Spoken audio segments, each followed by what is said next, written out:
Our roads and bridges fell into disrepair, yet we found the money to resettle millions of refugees at taxpayer expense.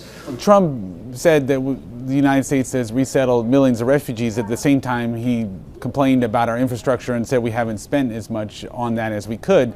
And the two things really don't necessarily match. In the past 15 years, we've resettled maybe about 850,000 refugees. So the idea that we've resettled millions isn't accurate. And the cost of resettling those people is about $1.2 billion, which most people would consider a rounding error in the federal budget of over $3 trillion a year. So it's really unlikely that our infrastructure spending has suffered because of resettling refugees. The 5% figure is one of the biggest hoaxes in American modern politics. Well, Donald Trump said the unemployment rate is a hoax, which is definitely an overstatement. It has its shortcomings, but it's a number that presidents have cited for decades. It's been collected pretty much the same way by the Census Bureau and Labor Department since World War II.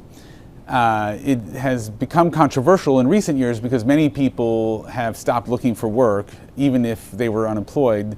So when an unemployed person stops job hunting, they're no longer counted as unemployed, and that does help sort of artificially lower the unemployment rate.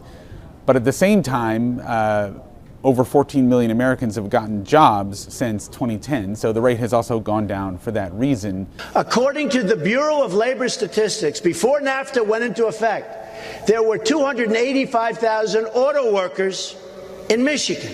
Today, that number is only 160,000. Well, Donald Trump is blaming the North American Free Trade Agreement for hitting auto jobs in Michigan. In fact, the number of auto jobs increased in Michigan after NAFTA went into effect.